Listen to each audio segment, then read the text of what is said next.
Dear student, ई classroom में आपका फिर से स्वागत है। आज हम आपके पाठ्य पुस्तक में जो व्याकरण विभाग है, उस व्याकरण विभाग के अलंकार की जानकारी प्राप्त करने वाले हैं।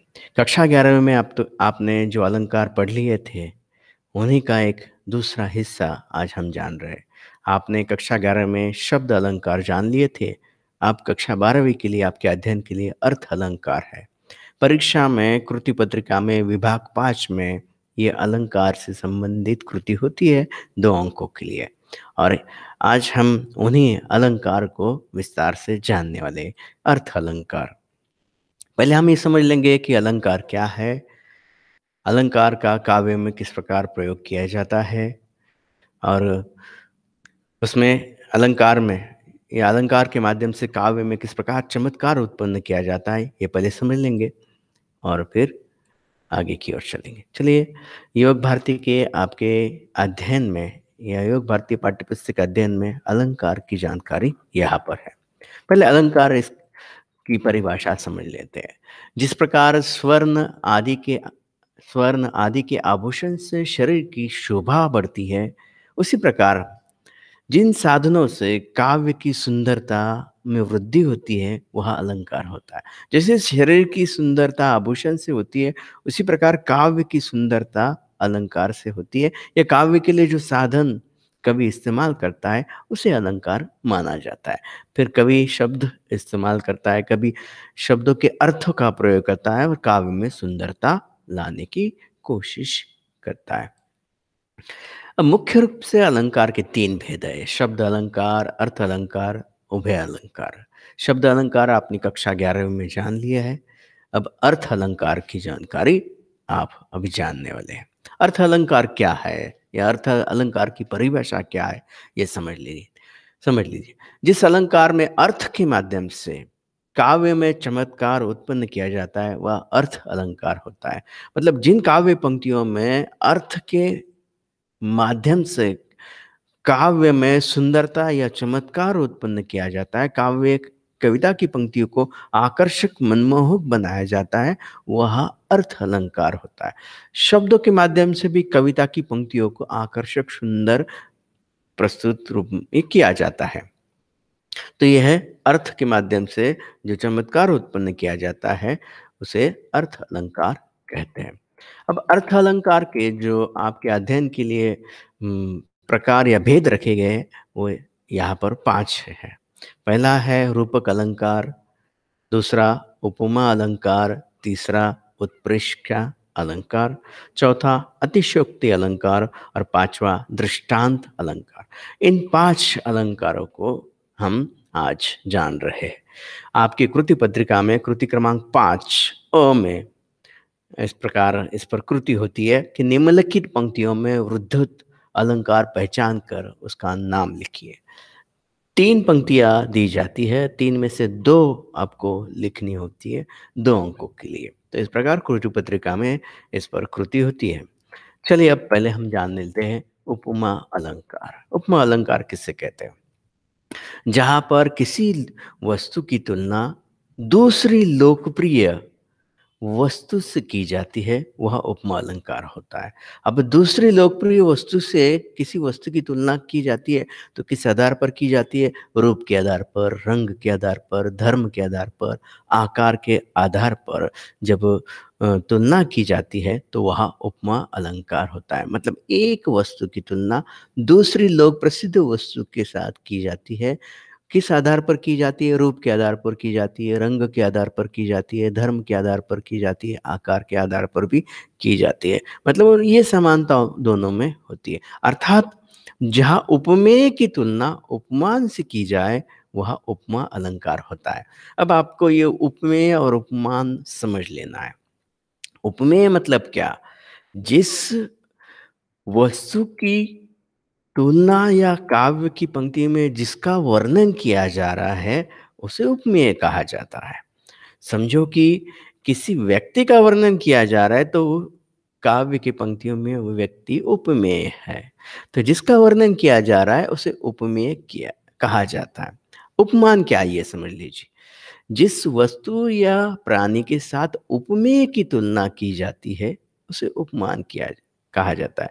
मतलब जिस व्यक्ति का वर्णन किया जा रहा है, उस व्यक्ति का वर्णन करते समय दूसरी किसी वस्तु का उदाहरण दिया जा रहा है, तो वो दूसरी वस्तु क्या बन जाती है?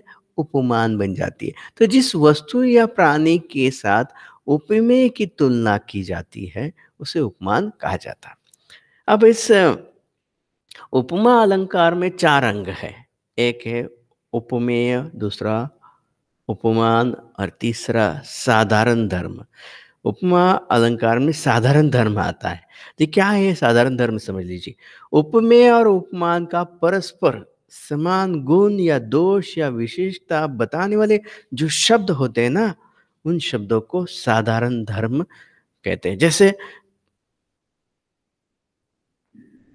पग, पैर कोमल है, पैर कमल के समान कोमल है।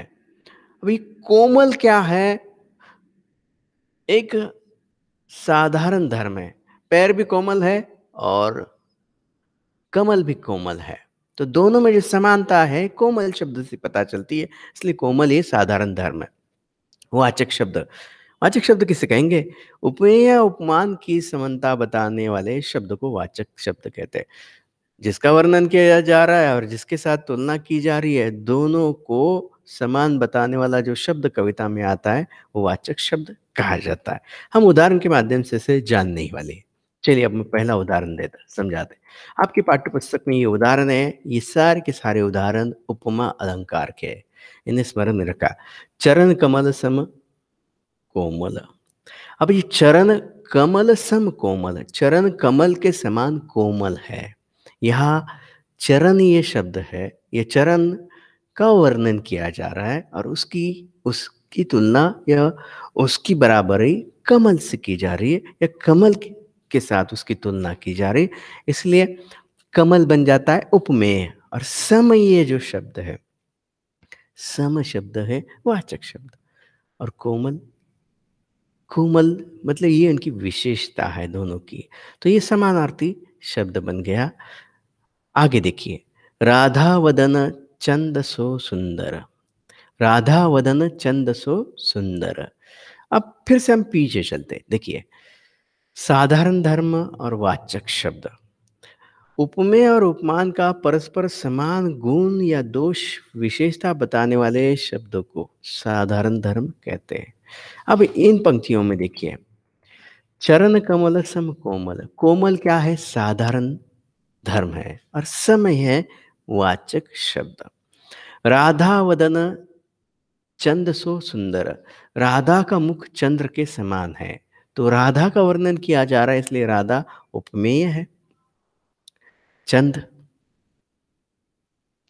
चंद, अब उदाहरण में देखिए, चंद ये शब्द उपमान है, ये चांद उपमान है। और सुंदर विशेषता बताने वाला साधारण धर्म है।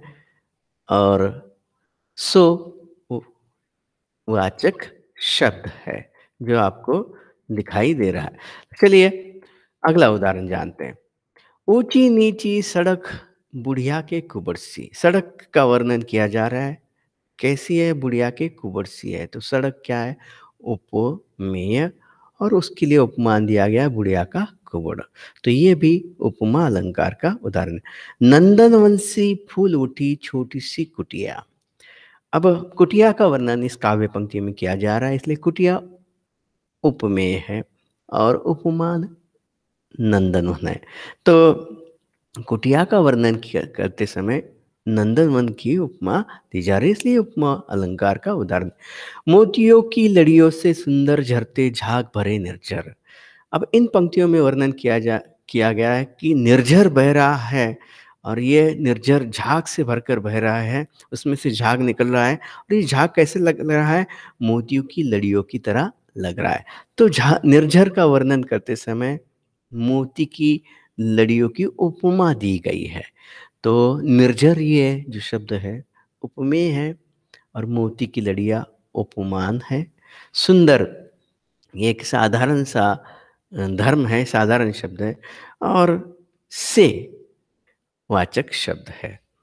अगला उदाहरण देखो, पीपर पात सरिस मन डोला, यहाँ मन का वर्णन किया गया है। मन कैसा है? पीपल के पत्ते के समान डोलता है। तो डोलना ये साधारण धर्म बन जाता है। मन किसका वर्णन किया जा रहा है? तो मन उपमेय है और पीपर पात उपमान है। तो इसलिए ये उदाहरण भी क्या है? उपमा अलंकार का है। तो उपमा अलंकार में उपमेय, उपमान, वाचक शब्द और साधारण धर्म दिखाई पड़ते हैं। उस आधार पर आपको ध्यान में रखना है। अगला देखिए, रूपक अलंकार। जब गुण की अत्यंत समानता के कारण उपमेय को ही उपमान बताया जाता है अथवा उपमेय उपमान में एक रूपता दर्शाई जाती है, वह रूपक अलंकार होता है।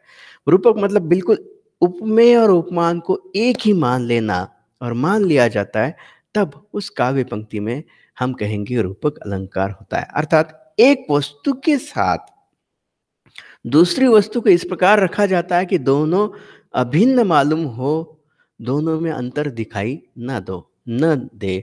ऐसा जब कविता में वर्णन आता है, काव्य पंक्ति में वर्णन आता है, तो वह रूपक अलंकार होता है। बिल्कुल अभिन्न मानना या एक ही रखना, उसे कहते हैं, या वहां पर रूपक अलंकार होता है। देखिए अब उदाहरण में, उधो मेरा हृदय थल था एक उद्यान न्यारा, शोभा देती अमित उसमें कल्पना की क्यारियां। यहाँ कवि वर्णन कर रहा है कि मेरा हृदय तल उद्यान की तरह सुंदर है, अनोखा है, उसमें शोभा देती है कल्पना की क्यारियां। मतलब कल्पना की क्यारियां उसमें सुंदर लग रही है। तो इस प्रकार यहाँ पर वर्णन किया गया है। हृदय तल यहाँ पर उपमेय है और उपमान उद्यान है। तो हृदय तल को ही क्या मान लिया गया है? उद्यान मान लिया गया है। इसलिए ये रूपक अलंकार का उदाहरण है। अगला देखिए, पायो जी मैंने राम रतन धन पायो। पायो जी मैंने राम रतन धन पायो।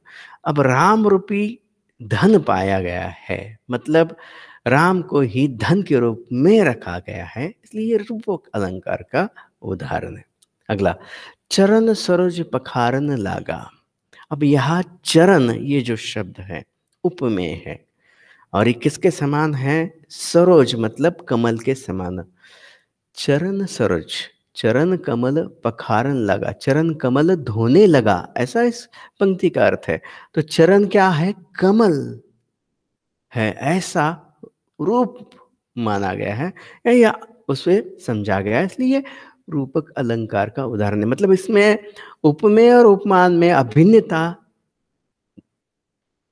या भिन्नता नहीं है, अभिन्नता है, मतलब दोनों एक ही रूप में है, ऐसा यहाँ पर वर्णन किया गया। सिंधु सेज पर धरा वधु, अब तनिक संकुचित सी बैठी। अब ये सिंधु का अर्थ है यहाँ पर सागर, सेज मतलब शैया, धरा मतलब धरती और वधु मतलब नई नेवली दुल्हन। तो यहाँ सिंधु सेज पर धरा वधु अब तनित संकुचित सी बैठी है, संकुचित बैठी है, ऐसा ही काव्य पंक्ति में कहा गया है। तो यहाँ पर सिंधु को क्या मान लिया गया? सेज मान लिया गया, सागर को सेज मान लिया गया, धरा को ही वधु मान लिया गया।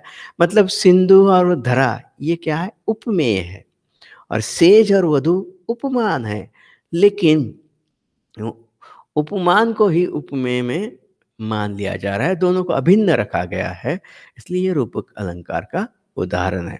रूपक अलंकार की पहचानने के लिए इसमें योजक चिन्ह होता है। देखिए, चरण और सरोज के बीच एक योजक चिन्ह है, सिंधु और सेज के बीच योजक चिन्ह है, धरा और वधु के बीच योजक चिन्ह है। यदि काव्य की पंक्तियों में साधारण तौर पर योजक चिन्ह दिखाई दे तो वह समझ लेना है रूपक अलंकार है। आगे उत्प्रेक्षा अलंकार, जहां पर उपमेय में उपमान की संभावना प्रकट की जाए, वह उपमेय उपमा में उपमेय, जहां उपमेय में उपमान की संभावना प्रकट की जाए वह उत्प्रेक्षा अलंकार होता है, और उपमेय को ही उपमान मान लिया जाए वह उत्प्रेक्षा अलंकार की निष्पत्ति होती है। तो उत्प्रेक्षा शब्द का अर्थ जान लेते हैं हम। उत अधिक प्र अधिक इच्छा, अर्थात रूप से देखना।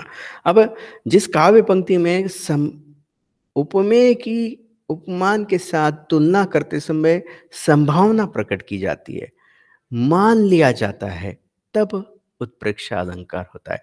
इसलिए उत्प्रेक्षा अलंकार में काव्य की पंक्तियों में मनो, मानो, जनु, जान पड़ता है, मानहूँ, ऐसे शब्दों का प्रयोग किया जाता है। मतलब संभावना प्रकट की जाती है और संभावना प्रकट करते हुए कवि काव्य लिखता है। तो मानो, मनो, जनु, जान पड़ता है, मानहूँ शब्द का जब काव्य में प्रयोग हो तो वहाँ उत्प्रेक्षा अलंकार होता है। देखिए अब एक उदाहरण, सोहत ओढ़े पीत पट श्याम सलोने। सोहत ओढ़े पीत पट, पीत पट मतलब पीले रंग का पीताम्बर, श्याम सलोने गात, मतलब श्याम रंग के श्री कृष्ण ने पीले रंग का पीताम्बर धारण किया है अपने शरीर पर। मनो, नीलमणि शैल पर आतप पर्यो प्रभात। मनो, नीलमणि शैल पर आतप पर्यो प्रभात। अब इन पंक्तियों में उपमेय क्या है? श्याम सलोने कृष्ण, उपमान है नीलमणि पर्वत, वाचक शब्द है मनो। अब श्री कृष्ण के शरीर पर जो पीले रंग का वस्त्र उन्होंने धारण किया है, उस पीले रंग का वस्त्र किसके समान है कि सुबह की पड़ने वाली जो सुरन है, सुनहरी किरणें हैं, उसके समान है, मानो है, कल्पना की गई। और उनका श्याम सलोना शरीर किसके समान है? नीलमणि पर्वत के समान है, शैल के समान है। मानो कल्पना, कवि कल्पना कर रहा है, इसलिए ये उत्प्रेक्षा अलंकार का उदाहरण है। आगे एक उदाहरण देखो, उस क्रोध के मारे, उस क्रोध के मारे तनु उसका कांपने लगा, मानो हवा के जोर से साथ सोता हुआ सागर जगने लगा। इस काव्य पंक्ति में अर्जुन का वर्णन है कि क्रोध के मारे तनु उनका कांपने लगा, शरीर, अर्जुन का शरीर क्रोध के कारण कांपने लगा है, मानो हवा के जोर से सोता हुआ सागर जाग उठा है। अब अर्जुन के शरीर की तुलना सोते हुए सागर हवा के कारण जग गया है उससे की गई है, अर्थात मानकर संभावना प्रकट की है कि कैसे कांपने लगा शरीर, तो सोता हुआ सागर जैसा जाग उठता है ना, उसी तरह ये अर्जुन का शरीर क्रोध के मारे कांपने लगा है, ऐसा यहाँ पर वर्णन है। इसलिए ये उत्प्रेक्षा अलंकार का उदाहरण है। इसमें उपमेय है तनु, उपमान है सागर, वाचक शब्द है मानो। लता भवन ते प्रकट भय, तेई अवसर दो भाई। लता रूपी भवन से वे प्रकट हुए उस अवसर पर दो भाई, ऐसा इस काव्य पंक्ति का अर्थ है। निकसे जनु जुग विमल विधु जलत पटल मिल गए। निक्स से मतलब निकल पड़े हैं, जैसे जैसे बादल की छटा को हटाकर चंद्रमा। तो यहाँ पर दो भाइयों का वर्णन है और उनका वर्णन करते हुए ऐसा कहा गया है कि बादल की छटा को, ये बादल को हटाकर जिस प्रकार चंद्रमा चांद दिखाई दे रहा है, उसी प्रकार ये दोनों वहाँ पर प्रकट हुए हैं। तो यहाँ पर भी उत्प्रेक्षा अलंकार है, जनु इस शब्द का प्रयोग किया है। अगला देखिए, जान पड़ता है नेत्र देख बड़े बड़े, हिरकों में गोल नीलम जड़े। यह वर्णन है इस काव्य पंक्तियों में आंखों का। जान पड़ता है नेत्र देख बड़े बड़े, ऐसा जान पड़ता है नेत्र, आंखें, बड़ी बड़ी आंखें देखकर, हिरकों में गोल नीलम जड़े, हिरकों में मतलब हीरो में गोल नीलम जड़े हुए हैं, ऐसा लगता है वो दो आंखें या नेत्र देखकर। तो यहाँ उपमेय नेत्र है, उपमान नीलम है और वाचक शब्द चांद। तो ये भी उदाहरण बनता है। अगले उदाहरण की ओर चलते हैं। झूठे जानी न संग्रही, मन मुँह निकसे बैन, याही तो मान हो किए बात उनको विधि नयन। झूठे जानी न संग्रही, मन मुँह से निकसे बैन, मतलब मन झूठे वचनों का अपने हृदय में या अपने मन में, ये मन व्यक्ति के मन में संग्रह नहीं होता। यही तो मानूं किए बातुन को विधि नहीं, यही मानकर मन की बातें इशारे से कहने की व्यवस्था ब्रह्म देवता ने की है, ऐसा इसका अर्थ है। तो उपमेय है वचन, उपमान है बातें, वाचक शब्द है मानहूँ, और ये भी उत्प्रेक्षा अलंकार का उदाहरण है। यहाँ मानहूँ शब्द से उत्प्रेक्षा अलंकार का बोध होता है। अतिशयोक्ति अलंकार, जहाँ जिस काव्य पंक्ति में बढ़ चढ़कर वर्णन किया जाता है वहाँ अतिशयोक्ति अलंकार होता है। जहाँ पर लोक सीमा अथवा तो लोक मान्यता का अतिक्रमण करके किसी विषय का वर्णन किया जाता है वहाँ पर अतिशयोक्ति अलंकार माना जाता है। अतिशयोक्ति शब्द दो शब्दों से मिलकर बना है। अतिश अधिक, उक्ति अर्थात अत्यंत बड़ा चढ़कर कही गई बात। उदाहरण को जानते हैं। पत्रा ही तिथि पाइयो वा घर के चौपास, मतलब पंचांग से ही तिथि मतलब तारीख पता चलती है उस घर के पास। नित्य प्रति पुण्यो रहो आनंद ओप उदास, नित्य प्रति हर रोज वहाँ पूर्णिमा रहती है और हर हर रोज वहाँ पूर्णिमा का प्रकाश रहता है।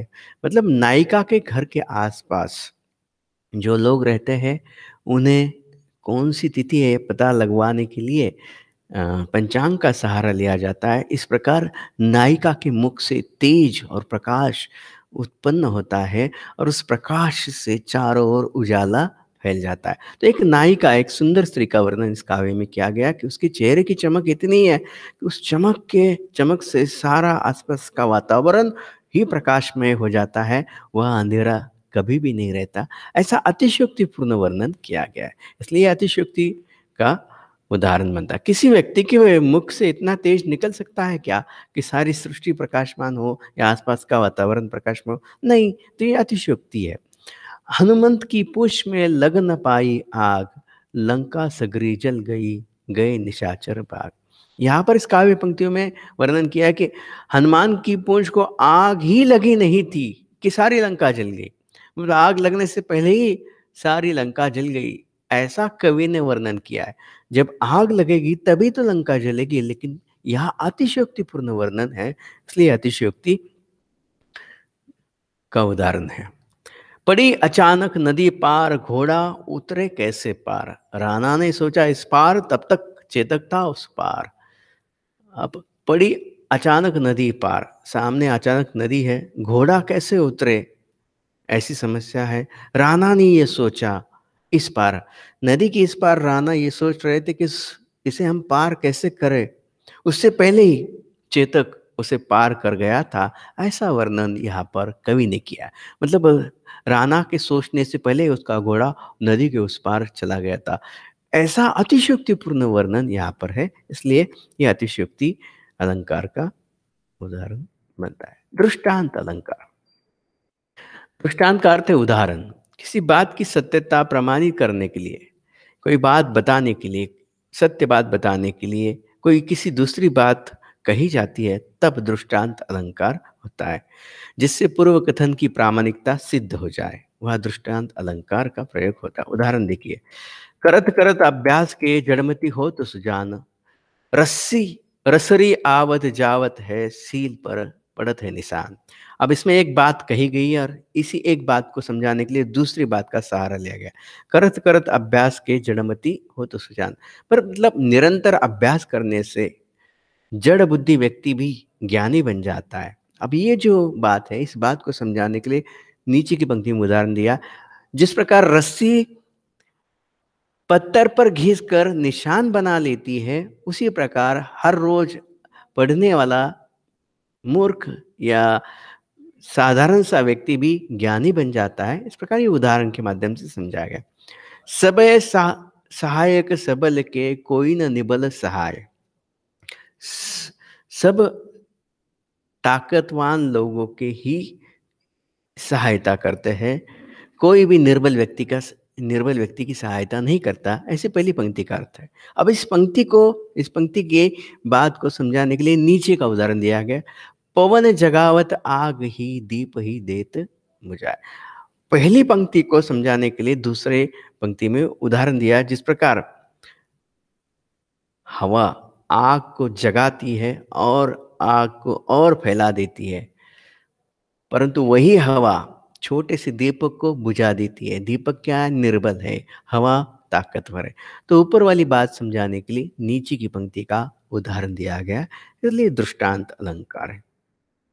एक म्यान में 2 तलवारें कभी नहीं रह सकती। एक म्यान में कभी 2 तलवारें नहीं रह सकती है। इस उक्ति को स्पष्ट करने के लिए या इस बात में कुछ और बातें भी जोड़ी गई है। देखिए, किसी और पर प्रेम पति का नारियाँ नहीं सकती।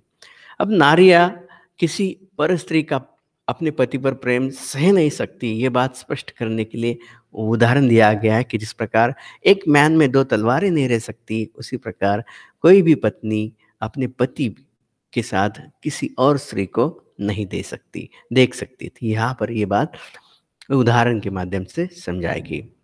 आज के लिए बस इतना ही। अगली बार जब मैं आपसे फिर मिलूँगा, तो किसी और टॉपिक को आपके सामने प्रस्तुत करूँगा। आज के लिए हम रुकते हैं।